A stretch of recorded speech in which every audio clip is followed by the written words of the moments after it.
Welcome to Lawton Online with your host, Andrew Lawton. He's locked, loaded, and ready to fire. Lawton Online starts right now.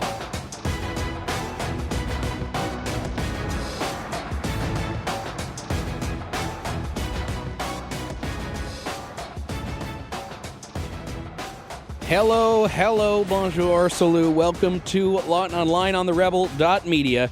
My name is Andrew Lawton, and it is so good to have you joining me this afternoon on the program. It is going to be a good one. Going to have a couple of guests here. I know, dispensing with the usual tradition of somewhere between 0 and 1 guest. We're actually going to have 2 guests on the show today. Going to be joined later on by Barbara Kay to talk about the bill in Quebec that will sound awfully familiar for people that have been following the free speech plights of those like Ezra Levant and Mark Stein and those who followed the demise of Section 13 in the Canadian Human Rights Act. We'll be talking about a bill that will be very familiar to those of us who care about free speech in Canada, not for a good reason. Also going to be chatting later on with Lenore Skenzy about a piece that I blogged about over at TheRebel.media's Megaphone about a lunchbox that was deemed to be too violent for a school in the U.S. Lots more coming up as well. But I want to start off with a quote by former White House Chief of Staff and Chicago Mayor now, Rahm Emanuel. Never let a good crisis go to waste. To be clear, I didn't disagree with his remark. But some things are better left unsaid. I know that politics is about advancing your side. And I know that government is about politics. As has been often remarked, there are only 2 things that prevent government from doing anything: money and politics.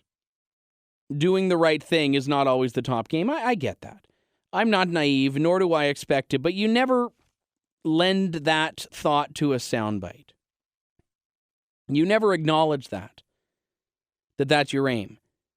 But what he did, what Emanuel did when he said that, was really shine a light onto how the left operates, how the left works.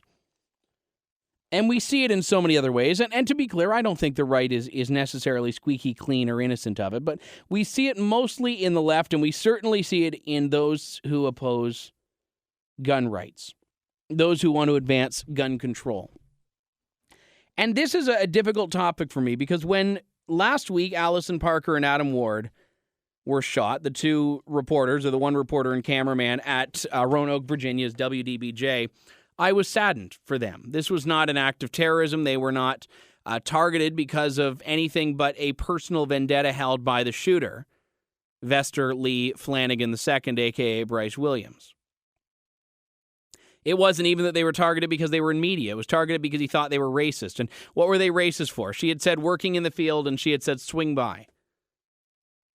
And, of course, the manager once brought in watermelon for everyone to share. So this is an unstable guy who shot people. And, the more we learn about Vester Lee Flanagan, the more I realize that this is not indicative of a gun culture problem. This is indicative of a mental health problem, as is so often the case in these mass shootings. But it took a matter of minutes after the shooting on live television, viewed by tens of thousands of people, before the media started to pontificate, as it so often does, and cable news started filling the time by talking about how guns are evil. CNN, I think, had within half an hour people advocating for an end to the senseless violence that we can just end by having guns banned and all that sort of stuff. I know MSNBC was going balls to the wall with it as well. And I also think that this should not surprise us by now. It happened during Sandy Hook. It happened with Aurora, Colorado, with the James Holmes shooting. It's happened with shootings all over the place. It's what the left does. They seize their opportunity, recognize that, well, the bodies are not even cold yet. People's emotions are still running high. Everyone's looking for answers. Everyone's looking for something that can be done. They recognize that they can use that moment and advance their cause. It doesn't matter what the facts say. Someone like Dr. John Lott, who has written countless of articles and done countless of research studies on guns and the actual stats, has no place in these discussions. No one wants to hear someone come out and give statistics when 26 kids were just killed. No one wants to hear someone come out of the gate and talk about facts when everyone feels upset, feels scared. But just as Aristotle once remarked that the law is reason free from passion, we should be looking at all laws, all government action as being the same way, something that is rooted in reason, not reaction. And this is why it's very difficult for me to take seriously the crusade on which Andy Parker has embarked. Now, Andy Parker is one of America's leading pro-gun control activists now. He's only had this role for less than a week. As the father of Allison Parker, the reporter who was gunned down. Andy Parker, who seems like a liberal guy anyway, has never owned a gun, does not want Allison's death to be in vain. And I don't blame him. I could not imagine, nor would I want to imagine, losing a child. But he's had to live this. He's grieving. And if you watch interviews done by him, what I find interesting is how upsetting this whole situation must be to him, that he was completely powerless, that people were watching this happen. Now, he said he has never watched and will not watch the video, but people were watching this happen, and it just had to go on. No one could do anything about it. So he's doing what I think most grieving parents would want to do and feel inclined to do now, which is to feel like he is doing something, try to fight for change. And he's been led to believe, as so many others have been, that you can impact change and you can end senseless violence and shootings and other forms of terror. I'm not talking about terrorism, but other forms of terror. That you can end that by government regulation. So he's now advancing his goal of gun control. This is what he wants. He's calling on Virginia lawmakers. He's calling on the NRA. He's outing politicians that are, in his words, or in his eyes, rather, in bed with the NRA. And he's doing this in such a way that he feels that he can make Allison's death turn into something good, save more lives. Except gun control doesn't save lives. Gun control doesn't save lives. Gun control only makes life difficult for those who have no intention of breaking the law. And I don't want to attack Andy Parker because it's not his fault. He's grieving. He's looking for answers. He's looking for action. And you know what? He's got a bunch of people that are lining up the Gloria Allreds of gun control to capitalize off of the hardship is what's happened to his daughter and tell him that they can use him and use Allison as the poster people for this initiative. Because you see, the anti-gun crowd does not care about your dead children. The anti-gun crowd does not care about your dead sister. The anti-gun crowd does not care about anything that happens to you. They want control. Victims of gun violence are pawns to this lobby. We know they aren't wanting freedom. They're silent in between tragedies. But they seize the moment, seize the microphone the second one of these things happened. You know, I said on my show, the day that this happened last week, on my radio show in London on AM 980, I said, I will not politicize this. And I was true to that until I had no other option but to respond to others politicizing this. Andy Parker wants to embark on this crusade, as I said earlier. He needs to for him. People grieve in different ways. You know, I saw the interviews, one interview in particular that he did with the New York Daily News, and it was concerning how calm he was in it. This was just days after this happened. But he was remarkably calm, and there was a moment in the interview that I found to be the most refreshing part of the interview when he started crying. And the reason I think that was refreshing was because up until that point, he seemed almost too detached from what was going on. It seemed like he had not been able to realize what had gone on yet.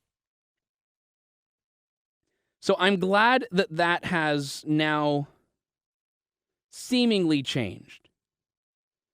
There appears to be, in his eyes anyway, some form of realization that this happened. Now, with that being said,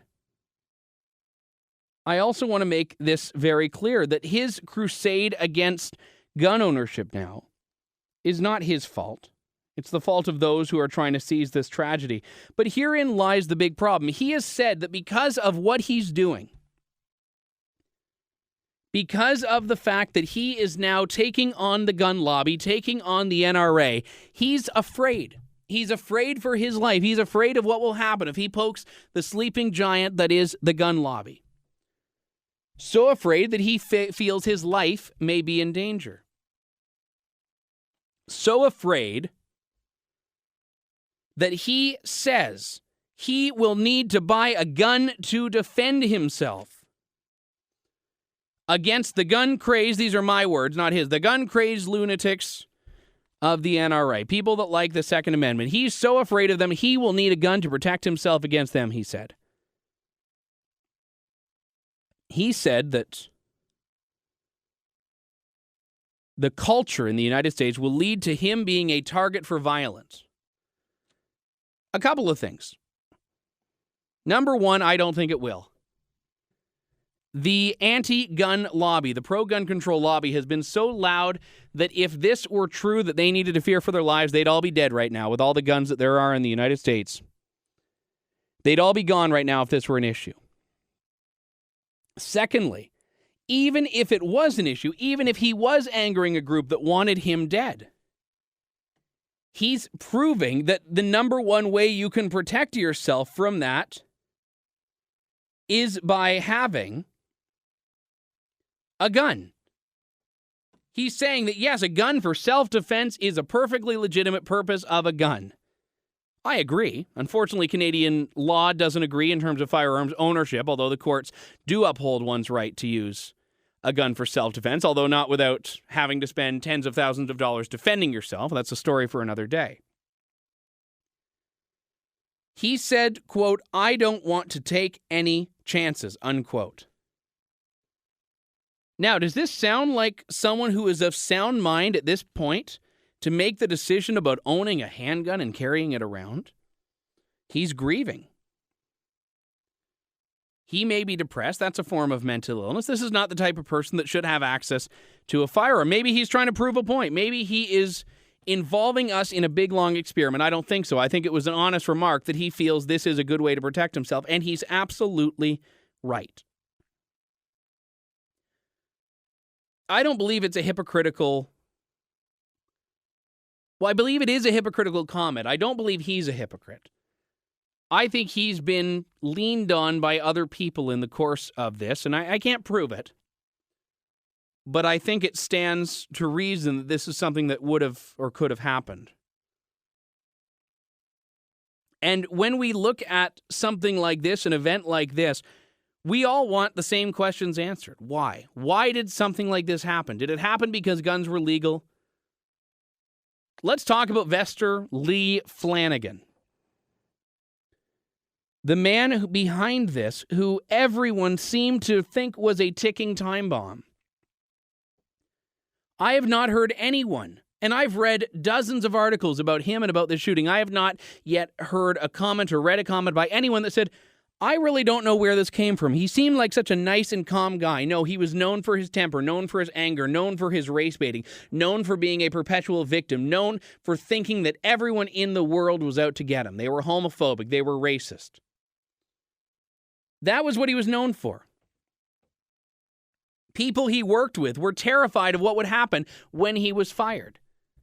That he would lash out at them, come back to them. I think one person even said they were worried he was going to shoot around at the TV station. Does anyone believe that he was going to let an access to a gun be the determining factor in whether or not he killed someone? If you want to kill, you will kill.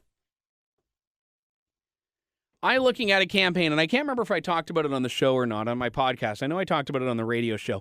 A campaign in parts of the UK right now to get people to turn in pointy knives. British police are actually offering knife amnesty. So you can drop off a sword, you can drop off a dagger, or you can drop off a kitchen knife that has a point on the end, because the British government has solicited the advice of a bunch of chefs, and they all came to the conclusion that you don't need a knife with a point on it. You just need a knife with a sharp blade. And the police are wanting people to turn these in because they have problems with stabbings. Now, why would they have problems with stabbings, you ask? Well, if you have no guns, you're going to kill someone another way. Australia's approach to guns has been an abysmal failure. Switzerland, a country where every adult male has a rifle, or every household with an adult male, rather, has a rifle, for the most part. And they have a murder rate that is minimal, close to zero. Kennesaw, Georgia has a murder rate that's zero, and that's a country, or a jurisdiction, a suburb of Atlanta, that mandates gun ownership for a lot of people. You're forced to own a gun. And do you think anyone's breaking into any houses in Kennesaw, Georgia? Heck no. And it used to have one of the highest crime rates in the United States because of its proximity to Atlanta. So never let a good tragedy go to waste. This is the ethos of the left. And it's good because you want to seize and strike while the iron's hot. Work when you have a captive audience. And there's no more captive audience to cable news than when a shooting is ongoing, underway, and people don't yet know what's happened. But why is it that we are so quick to assume that the problem is a gun control problem before we even know what happened? Michael Zehoff-Bebo storming Parliament Hill. We don't know what's happening yet. No one on CBC is talking about the fact that this is Islamic terrorism. People are talking about the gun. This shooting, no one knew whether it was terrorism. No one knew who was behind it. No one knew why this happened, but people are talking about gun control. Sandy Hook, no one knew what was happening yet. People were talking about gun control. It is easier to get a firearm in the United States of America than it is to get a firearm in Canada, than it is to get a firearm in the United Kingdom, in Australia, New Zealand. But the increase in the murder rate in the U.S. does not correlate with the increase in the gun ownership rate. So yes, there is more gun-related murder in the U.S. than there is in other countries. But that's because people are using a different tool. Crime rate in the U.S. is higher anyway than in a lot of other countries. Western developed countries, like the kind that are really at stake here. So this has never been a gun problem.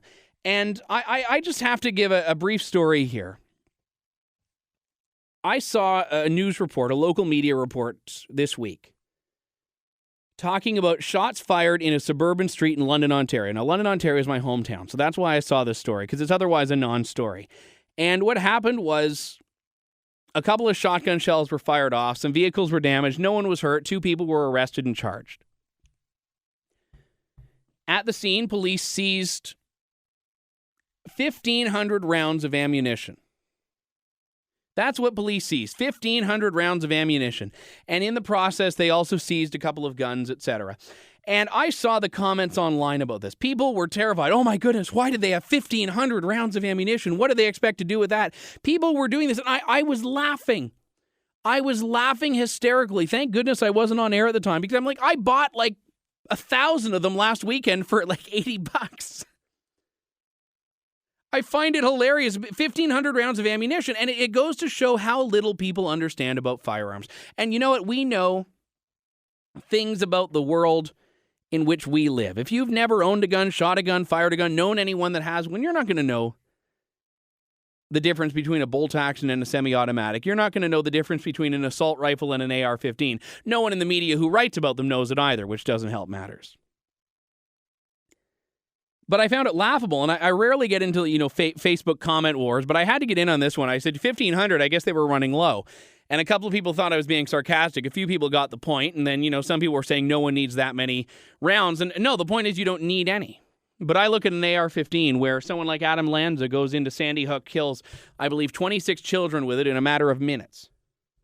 People say ban the AR-15. I posted a picture several months ago of me shooting an AR-15, and someone said, "How dare you?" And I can't remember the exact wording, but they're like, you treated it as a toy when that gun killed how many children? And I said that I managed to fire off, 100 rounds, and no one so much as my zombie. To be honest, the target didn't even get many of them either, but I said no one was hurt. No one was killed. 1,500, 15,000, 150,000 rounds of ammunition doesn't matter. A handgun, a rifle, a shotgun, doesn't matter. A gun is nothing unless it's in the hands of a bad person. If you say, would you rather be in a room alone with a good person with a gun or a bad person with a screwdriver? I'll take the good person with the gun, hands down. The gun is not the problem. When we come back, more Lawton Online on TheRebel.media. Stay with us.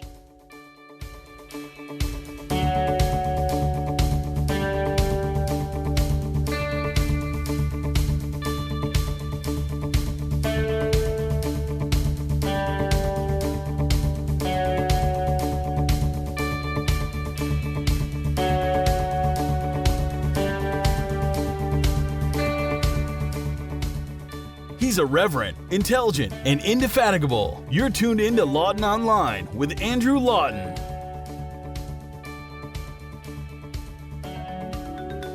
And we are back on TheRebel.media. My name's Andrew Lawton. So great to have you joining me this afternoon.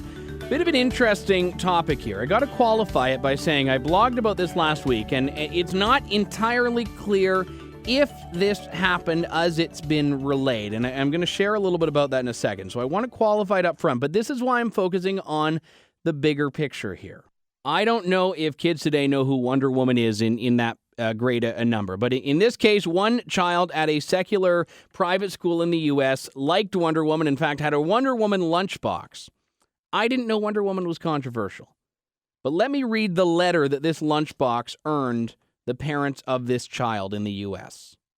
The letter says, and it's addressed to parents Daniel and Sarah, quote, "We noticed that Laura has a Wonder Woman lunchbox that features a superhero image. In keeping with the dress code of the school, we must ask that she not bring this to school. The dress code we have established requests that children not bring violent images into the building in any fashion on their clothing, including shoes and socks, backpacks, and lunchboxes. We have defined violent characters as those who solve problems using violence. Superheroes certainly fall into that category. The crime-fighting superheroine that is Wonder Woman is violent imagery now. So no superheroes allowed. We're not talking about Bane here. We're not talking about one of the superheroes that is more of an antagonist than anything else. We're talking about Wonder Woman. Back from the time when TV was good. I mean, Wonder Woman's going to be, I looked up, celebrating her 74th birthday, I believe. 74th birthday this December. She still looks good for in her 70s, by the way. And this is how we celebrate. Now, it's easy to laugh at this. It's easy to roll your eyes and say, oh, well, political correctness and all that sort of stuff. But what does it mean when this is becoming the norm? We've got students who are told on a regular basis at schools across Canada and the U.S. that we can't celebrate Halloween. It has to be Black and Orange Day. Christmas parties are now winter parties and all of these other things. There was one principal in Massachusetts that renamed St. Patrick's Day Green Day because they didn't want to exclude anyone who wasn't Catholic.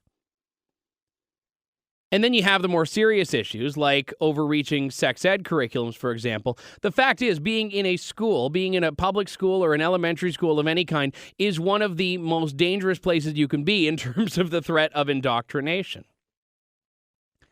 So what does it mean that we're trying to go so far overboard, protecting our kids from something that even has a violent image attached to it, that we ban superhero imagery? As has been done at this school in the U.S., where Wonder Woman is apparently over the line. Joining me on the line is Lenore Skenzy, author of the book Free Range Kids, and a woman who regularly talks about the need for kids to be independent, and I think this really falls in line with the discussion we're having now.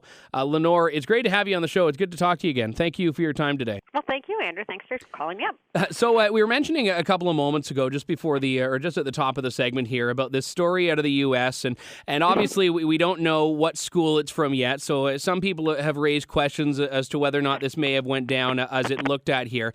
The fact of the matter is, and you can correct me if I'm wrong here, but the fact that we have to believe that these things could exist in this day and age, I think, is a bit concerning here. Because there was a time when you would look at this and say, this is a hoax, no way this happened. Now that doubt's gone.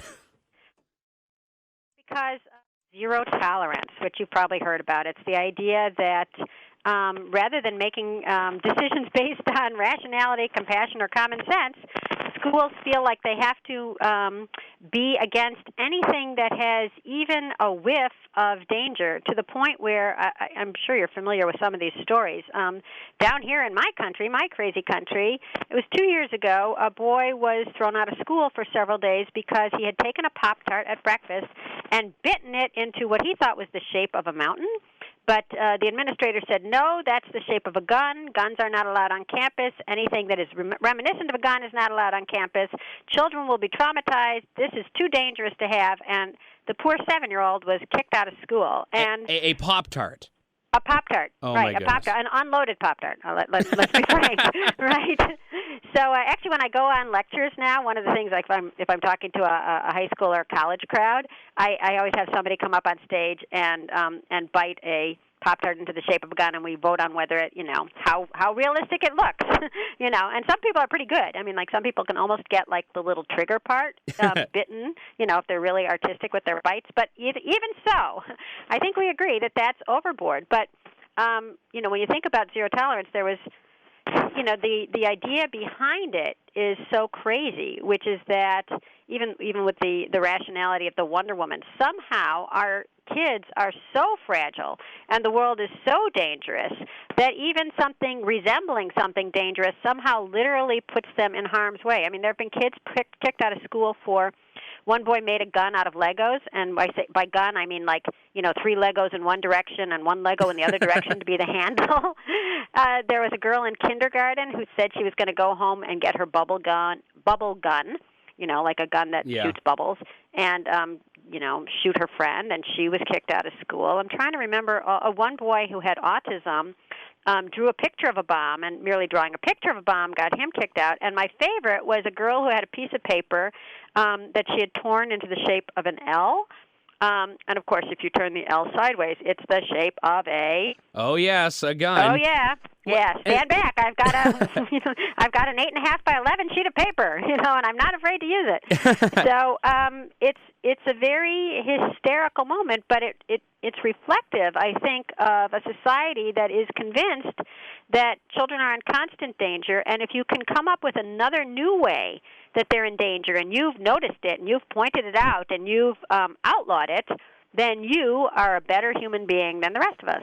One of the other ones that has always stood out in my memory, I think it was in Nebraska, it was a 6-year-old who's deaf, and I hadn't realized this before I read the story. The name, right? Yeah, and apparently deaf students or deaf children are taught to basically come up with a signature, if you will, with sign language, and his apparently looked too gun-like as well. So, I mean, this as well as... I think his name was Trigger or something like that, or...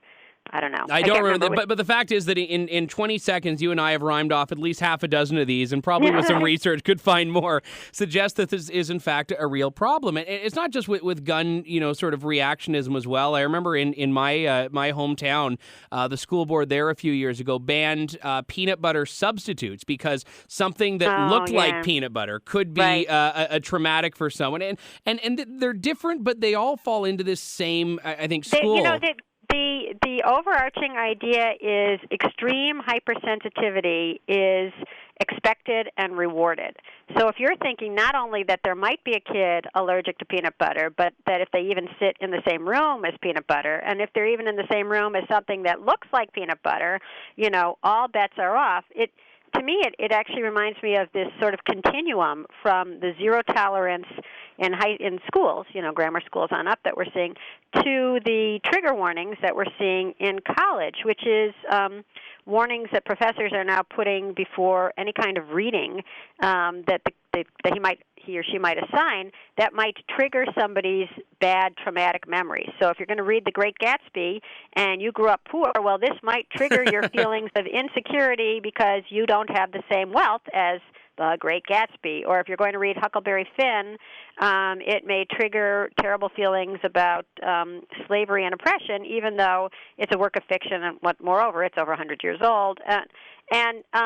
The basis of those thoughts, again, are that, that kids are all so fragile that the merest whiff of danger or misery will cripple them anew, and also that I'm really a smart, caring person because I thought about how The Great Gatsby might offend you. And even if it's never going to offend you and you're going to read the book and you're going to love it because it's a great work of literature, it's like, no, you don't realize, you're going to feel a little hurt, and that hurt is going to be a burning pain in your heart. And I don't want to be the person who oppresses you that way. So I'm going to not have you read that book because I care so much about you and I know how fragile you are. Like, talk about oppression. Talk about patronizing. Yeah. The assumption that anybody who's ever been through some kind of trauma can't rise above it, I find oppressing and traumatizing. But this is something that's spreading on campus, the idea of trigger warnings and microaggressions. If I say something that you hear as aggressive, like, where are you from, Andrew? And that sounds like I'm asking, go back to where you came from, you jerk.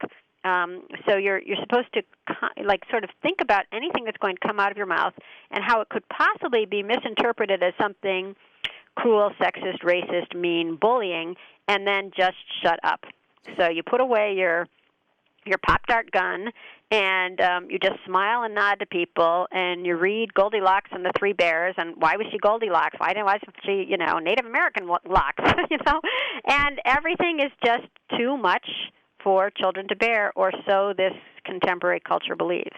And I know that you've written, obviously, in your book, Free Range Kids, and in other things you've written on the subject, that a lot of the dangers that people think exist around kids, I mean, everything ranging from child abduction to, dying from falling from a playground set. I mean, a lot of these things are overstated in the first place. So it's certainly not rooted in reality when we start trying to protect kids from absolutely everything under the sun. But does it do more of a long-term damage to them that we've treated them as though they're only, a gust of wind away from death?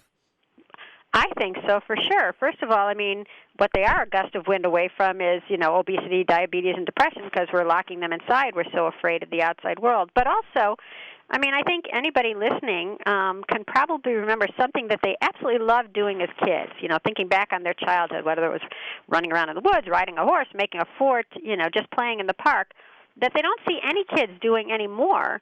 And I always wonder why. I mean, we're supposedly saving our kids from all these dangers, right? If they walk on the side of the road, there's no sidewalk there. I can't let my kid do that. Well, did you? Yes, of course I did. I loved it. I really loved walking to school. It's like, well, how come you think you could handle this, and you don't think your own kid can handle it? And in fact, how come you're remembering something so fondly and proudly with the confidence that it gave you? Yeah, I walked to school every day, and I grew up in Canada, for God's sake, where it's freezing cold until August, and then cold again in September. Or, or I went to visit my grandmother, or I made dinner. And if these are the things that you did that you think back on, and they are the foundation of the sort of proud and competent, confident person you are today, I think it's cruel to deny that to our kids because of the very tiny, tiny chance that something bad might happen. We're sort of trading off that extremely tiny, rare, and unpredictable chance that something bad, quote unquote, would happen. Versus the very huge chance that something fantastic will happen, which is growing up. This may be a bigger question than we can delve into in the minute we have left here, but why is it that the parents who are raising kids today, who were raised with the ability to walk across the street without having to worry, who were raised with playing in the schoolyard, the parents who were raised with all of these freedoms and nothing happened, why are they, and I include teachers in this category as well, so prone to denying those opportunities to kids today? What is it that is clearly not connecting between their childhood and the childhood they're giving their kids today? What's happened is that Thanks to scary news shows, thanks to a litigious culture, thanks to an expert culture, we've sort of been brainwashed into believing that if something isn't perfectly safe, and by that I mean perfectly safe, sitting in a chair inside with no radiation coming from your computer. Hey, chair legs can break. Right, that's true. Maybe sitting on the floor, let's say, with your back against the wall, so that nothing can creep up behind you. But really, we've really grown up in what I consider like a dichotomous world now, where it's either safe or unsafe. And of course, nothing is perfectly safe. So television can always warn you that, once this wasn't safe, and a product can say, buy this so that you'll make it safer, and a magazine can say, is this safe, and you'll buy the magazine. So it's a safety fetish in a world by its very nature that can't be perfectly safe, and therefore is constantly scaring us. Talking to Lenore Skenzy, author of the book Free Range Kids, Giving Our Kids the Freedom We Had Without Going Nuts with Worry. You can learn more about Lenore and all of her other work that she's doing at freerangekids.com. Always a pleasure, Lenore. Thank you so much for your time today. Oh, thank you, Andrew. Bye-bye. That was Lenore Skenzy, a really, really refreshing breath of fresh air here. And look, I'm not going to say with absolute certainty that the Wonder Woman lunchbox ban happened. I can't guarantee that. But there are enough stories outside of that, and this is what I meant earlier when I said I wanted to talk about the broader issue here, that it speaks to why we do need to rise up against this and say, hey, let kids be kids. Let's not assume that everything is going to be a trigger, that everything's going to be a symbol of violence, etc. And herein lies the problem. I was chatting earlier on, just at the top of my interview with Lenore, about the idea of playgrounds as being one of the ground zeros, if you will, of this battle against kids being able to play. And look at all that's happening at a couple of districts in New Zealand where kids are being not only encouraged to play, but allowed to play the way they want to, even if it means there's a bit of roughhousing. One of my favorite stories that falls into this category of basically, adults screwing up the world for kids was a junior hockey league in Ottawa. This is going back 5-6 years now. This is how much it's been burned into my memory, where the team, or the league rather, had put in a rule that said if you, and this is, I kid you not, what they stuck with, if you win by more than 5 points, you lose. Because they wanted kids to not have to deal with the crushing blow of defeat, otherwise known as real life. And these are all part of the same thing. I mean, we can look at a Wonder Woman lunchbox and say, this is, a distraction story, a minor story, a fun little story to end the week, whatever the case may be. But the bigger problems, the bigger picture, the things that are far more prevalent, far more potent, have far more and far greater of an impact, are happening every single day. Look, students are going back to school now. Every year you go to public school, I think you get a little bit dumber. That's the worst part, or at least a little bit more unable to deal with the realities of the world. And that's something I want to fight against. I mean, we can look at the sex ed curriculum, if we're talking about the education portfolio, as an example of where parents are being left out of the equation. We can look at other areas as well where parents are being denied the right to choose. But then we have to accept, I think anyway, and I think a lot of people that are listening, you people are the real ones, the smart ones here, are realizing that parents need to start educating their kids themselves about the world. And that's something that's missing in school. That's something that's missing in your little league era, where it's more about your feelings than facts. A pretty common refrain these days. And something I have to spend a great deal of time discussing on this very podcast, because every one of these injustices need to be called out. And they are injustices. They are injustices because they are rejections of the ability for kids to be kids, for kids to play. In order to succeed, in order to learn how to thrive, you need to learn how to fail. And you don't learn in any better way than by doing. You simply don't. What happens is that you end up dealing, I think, with a period that we're in now where childhood is threatened. And by extension, every generation past childhood, every stage of development past that is threatened as well, because now we're seeing what's happening in universities and colleges as being the byproduct of what happened to the people who are going into university now when they were toddlers, when they were in public school or preschool. And give it another 5 years, and we'll be seeing even more examples of how much this has screwed over the workforce. It's already happening. It'll be even worse, though.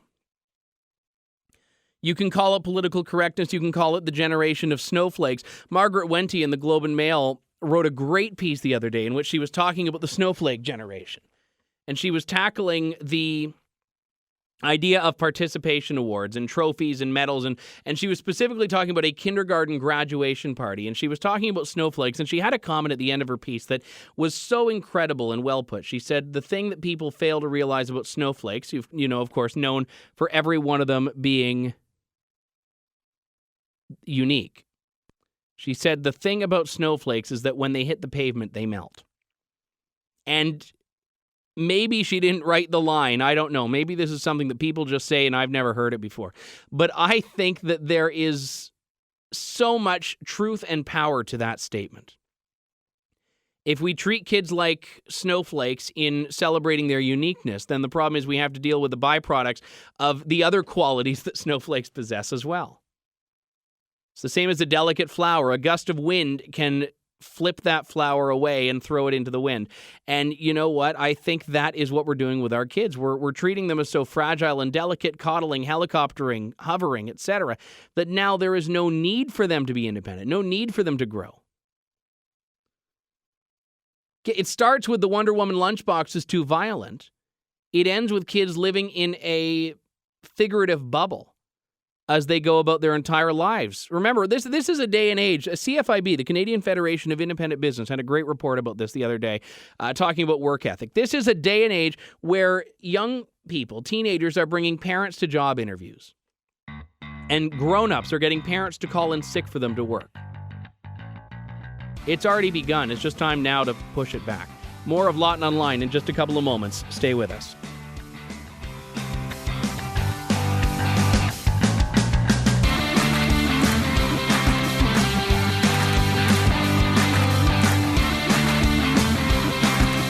You're listening to Lawton Online with your host, Andrew Lawton, exclusively on TheRebel.media. Email your thoughts to Andrew at andrewlawton.ca or tweet Andrew using @AndrewLawton.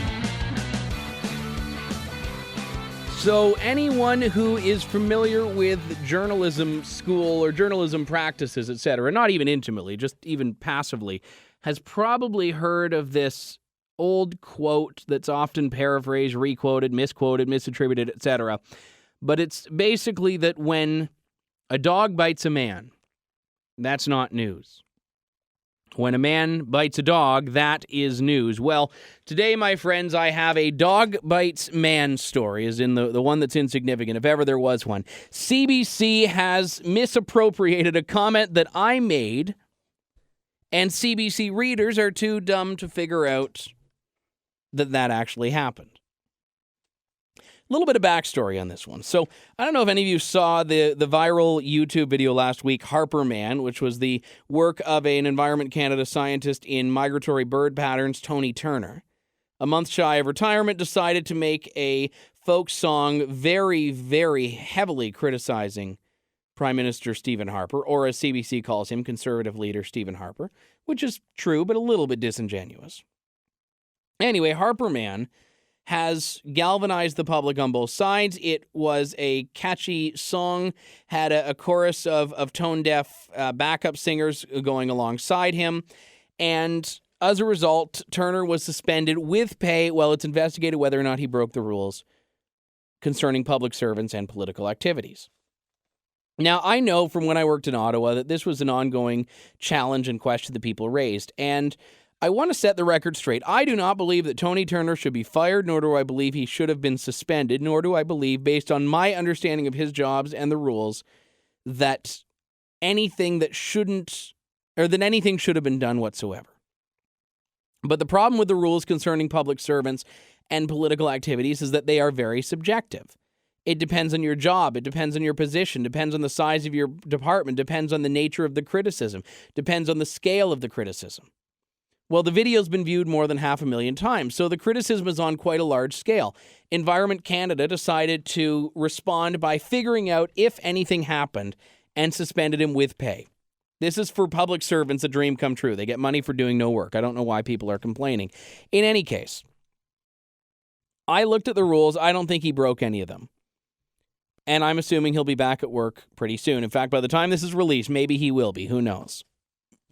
The problem is that people are now criticizing Harper of censoring him, Harper of muzzling him, Harper of being behind this, even though the bureaucracy runs itself. There's no political intervention from the minister. And I even spoke on a show I was guest hosting in Calgary earlier this week with the head of the union representing Turner. And even she conceded, as much as she loved the song and said she was laughing so hard, that she didn't think Harper had anything to do with it. She blames his employer. That's fine. But here's the big problem with this. So I wrote on Twitter when I heard about this, and I had not even seen the video yet. I didn't even really care about the story. I wrote on Twitter, and I'm going to quote directly, because this is very important. Regarding the Harper Man song, can anyone expect to have the chairman of your company's board fired, then go to work the next day?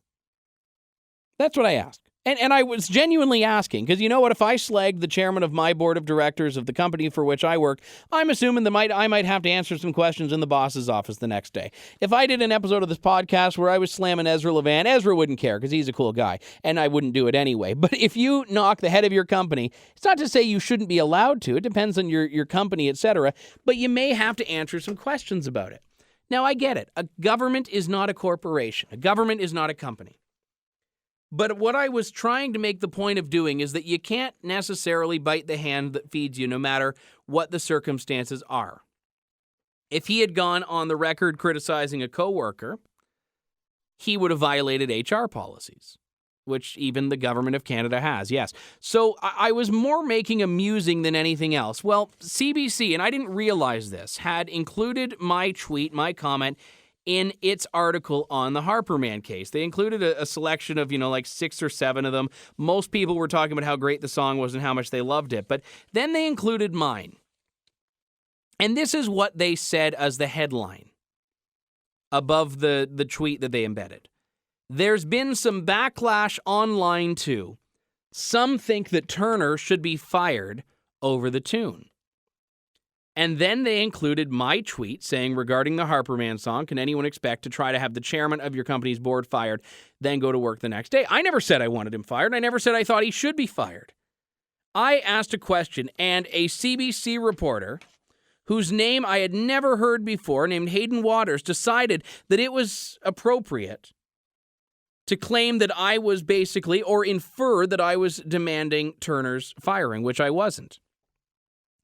Anyway, so within the next few hours, and even still today, I've received countless tweets from angry CBC reporters saying, how dare I, and accusing me of being in the pocket of Stephen Harper for a question that I asked that they couldn't even understand. Clearly, not that I would expect them to anyway. That would require more than perhaps a second grade reading comprehension level here. But what I found to be really interesting about this whole thing is that people are then saying, Harper is not the CEO. I said, no, I never said CEO. I said chairman of the board of directors. If you are going to draw a metaphor or a parallel between the government of Canada and a private company, that would be the one that you could do. He's chairman of the board. He's not the CEO. Members of Parliament are the board of directors. Citizens of Canada are the taxpayers. It's not a perfect analogy, but I think it's a pretty reasonable one for the point I was trying to make. If you're a public servant, you have to be professional. So I understand the arguments in favor of suspending Turner. My issue has been the level of vitriol from the left in response to him.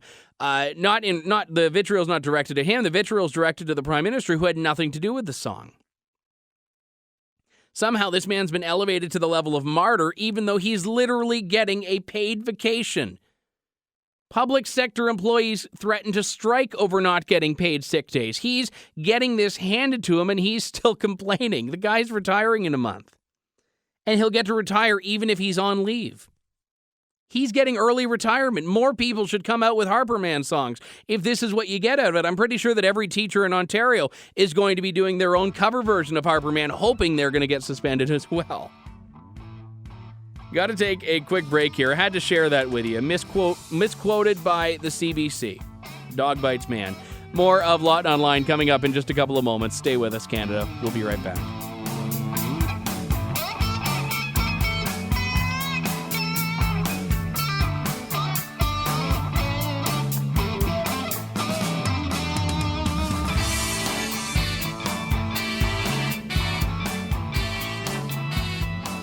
He's unapologetic, unwavering, and unafraid to take on the left's sacred cows. He's Andrew Lawton, and you're listening to Lawton Online on TheRebel.media.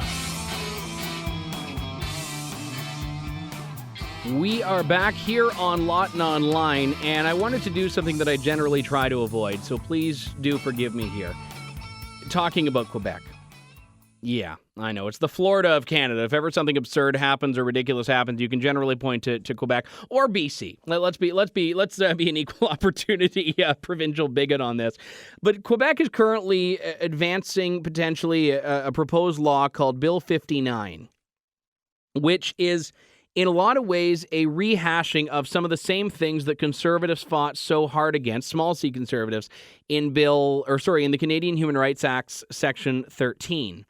A couple of years ago, which was the hate speech provision used to basically attempt to indict so many Canadians as being hateful, racist bigots, dragging them through the kangaroo court that is the Canadian Human Rights Commission. You may remember Richard Warman was a particular darling of this commission, and probably still is, although many of the organization's teeth have been dulled by this.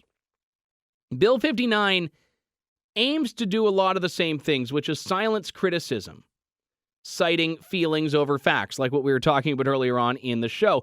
The problem is that in some ways it's actually worse than Section 13 was, if such a thing was even possible.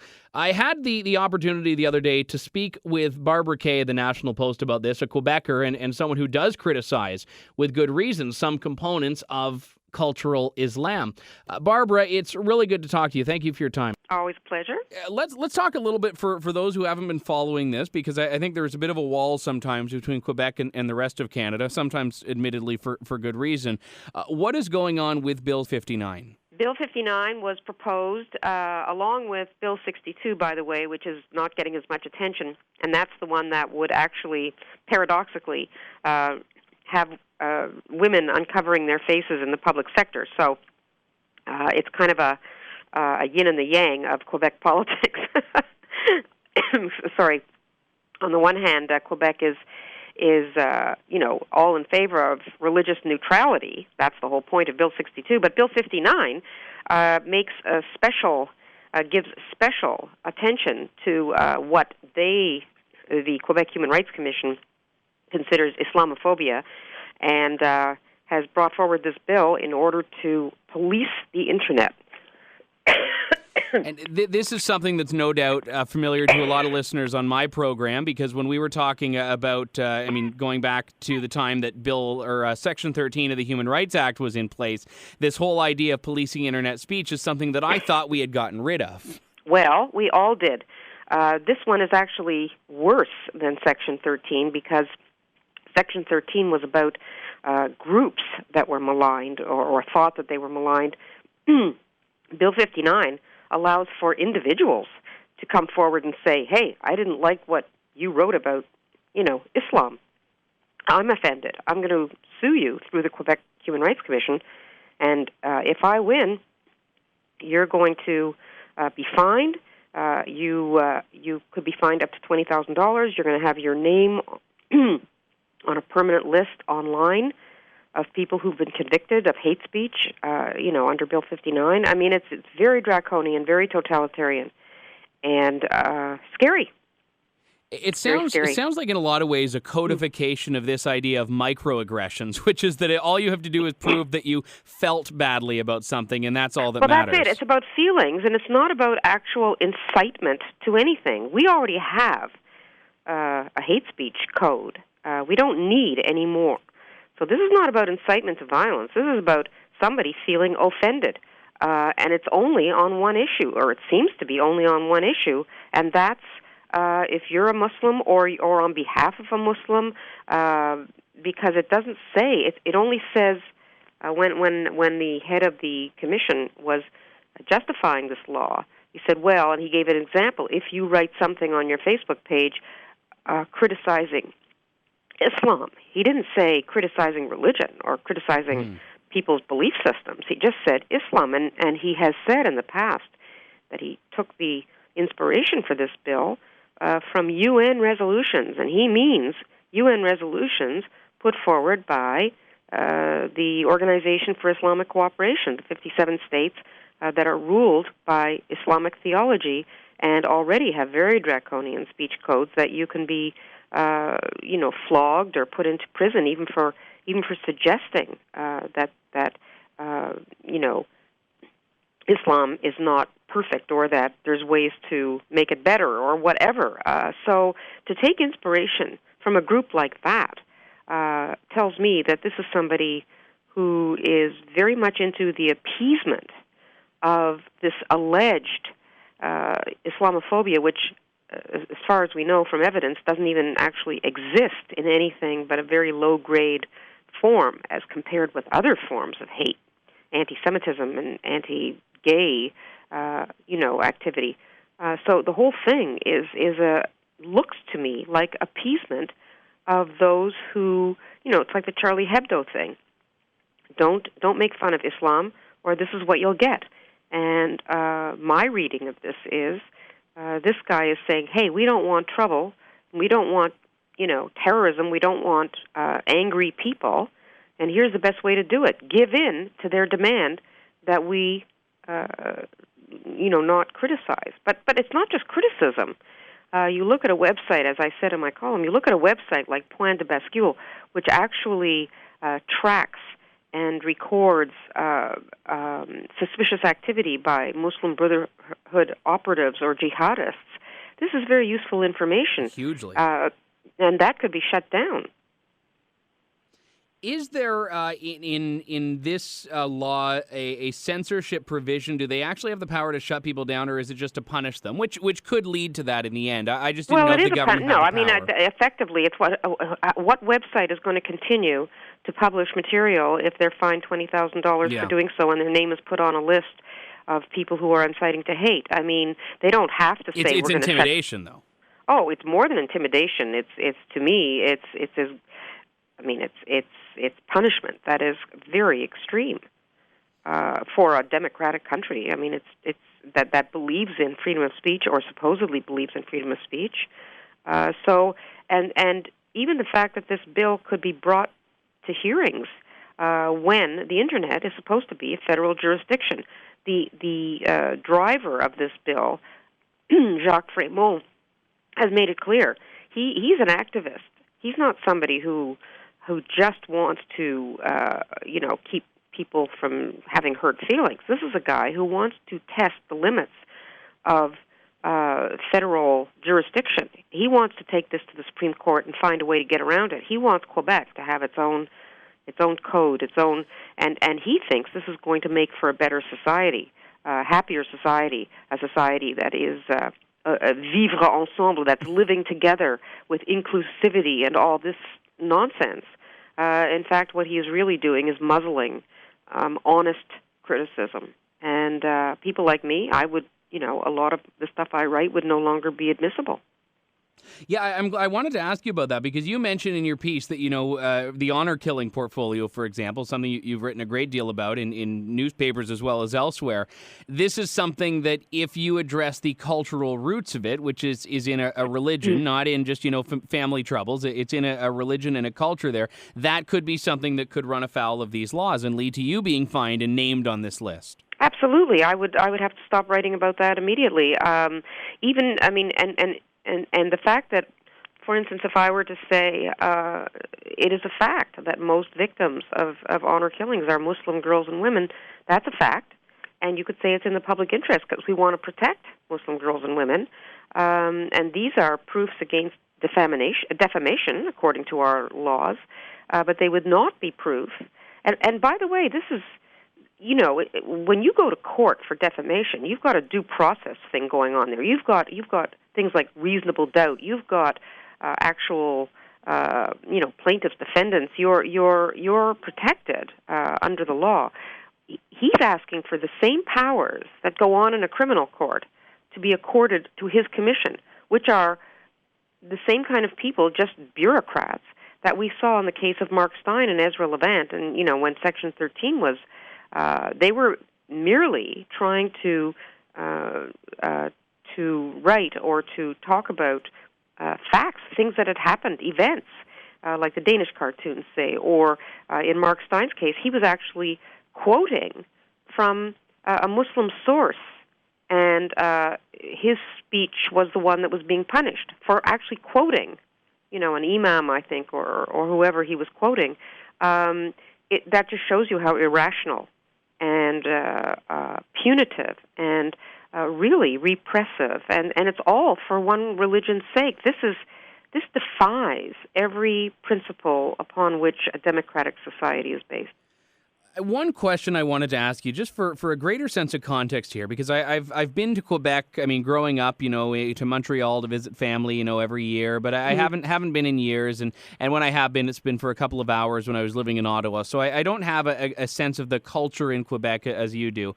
We hear all the time that, secularism is one of the top priorities here. So why is any religion being given an extra goal? Because, going back to the famous Charter of Values, which I thought was a terrible bill, at least it was appearing to target every religion equally. In fact, some said that even targeted Islam a little bit more. So why is there a special class that we're seeing now in this law? Well, I don't think this is a cultural thing. I think this is coming right from this particular cadre, this group of activists who are very sympathetic to the Islamophobia narrative. And I don't think Quebec culture as a whole wants to see one group protected and other groups unprotected, or I don't believe this is coming from a groundswell of opinion. And in fact, the criticism of these, that are coming out in these hearings indicate that there is opposition across the board. The PQ is opposed. Human rights lawyers, Julius Gray. It's Anglophones and Francophones. It's been criticized from all sides. The only people that support it are groups. For example, one group is called the Association of Muslims and Arabs for a Secular Quebec, and the spokesman for that group says, hate and Islamophobia drive certain people in groups subject to discrimination toward another form of extremism and violence. This is this group's president, Haroun Bouazi, and what he is saying is, if you criticize Islam, you can be sure that you will get extremist feedback, blowback. Well, what are you really saying? Muslims can't be trusted to accept criticism in the same way that other people can. You've got to treat them differently, and you have to ensure that they don't get offended. What kind of nonsense is that? That's the absolute worst thing you can do. You're actually endorsing the idea that any criticism of Islam is so horrible and offensive that it actually justifies an extremist reaction. Wow, it's very scary days in which we're living. Just promise you won't stop writing, Barbara. I don't think the world can live with that. Okay, but if I'm going to get a $20,000 fine for it, I may have to rethink my priorities. We'll all write letters to the National Post for you. Yeah. Barbara Kay joins me on the line. Hopefully we won't see a crowdfunding campaign prop up anytime soon. Hope not. Okay. Barbara, appreciate your time as always. Thank you. Thanks, Andrew. How dare they? That's what it comes down to. How dare they think, first off, that my right to speak about anything I darn well want to is subject to someone else's cultural approval, someone else's emotional approval. Secondly, how dare they protect one group in such a way that others are not afforded the same protections? What about me as a Christian? Why are people allowed to slag me and not others? Now, let me make something very clear. I don't want the protections. I can defend myself as best as I want. The fact that anyone thinks this is an acceptable law is absolutely baffling, but here we are. Muslim groups are defending this. Thank goodness Salim Mansour has come out as a voice of reason against this. Without him, I don't know what else we would do. I had on the program a couple of weeks ago, Raheel Raza, the president of Muslims Facing Tomorrow, a council of Muslims, of which Salim Mansour is, I believe, the vice president, who speaks often out against the factions of the religion that are in favor of things like this. Mansour wrote in the National Post also, alongside Barbara Kay's piece, that Bill 59 betrays Muslims who chose to live in Quebec because they valued a free society. He says the need to police free speech is an incorrigible trait of the totalitarian mindset. He wrote that it's an illustration of this perversity that Bill 59 exists. A tool by the Quebec Human Rights Commission. I'm glad Barbara Kay a few moments ago distinguished from this Quebec culture, which is more secularist and I think to the point of failing, but at least does not believe, at least brazenly so in her eyes, in censorship, so much so that the Quebec Charter of Human Rights and Freedoms did. And so that divide is a good one. It means that the whole people of Quebec, the whole population of Quebec is not necessarily far gone just yet in terms of this fight for freedom. He writes something that needs to be heard, needs to be put on billboards in Quebec. Quote, "As a Muslim born and raised within the world of Islam, I experience the debilitating effects of the closed society on people and how their aspirations for freedom are daily crushed by a culture of suspicious of and punishing any new thinking as subversion of religious-based customs." He says the result of such teaching is, and the culture that perpetrates it, is the ideology of jihad that glorifies terrorism as the cult of martyrdom. As a Canadian, I know the values of freedom and democracy are indispensable for the world of Islam if it eventually makes the transition from closed to open society. These values, especially of freedom of speech, have to be vigorously defended and taught to immigrants from Muslim countries to embrace as citizens of a liberal democracy.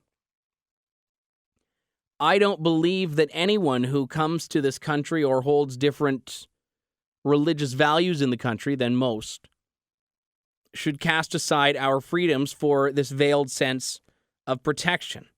What Kathy Shadle once called in a book title, The Tyranny of Nice.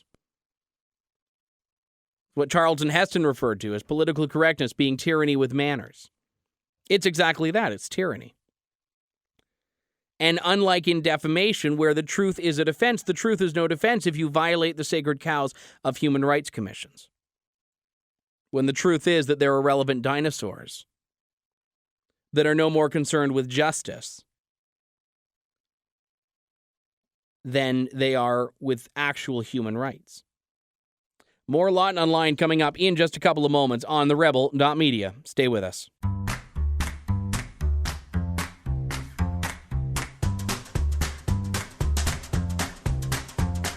It's time for It Must Be a Liberal, only on Lawton Online. Scouring every corner of the globe for stories so outrageous, there must be a liberal involved.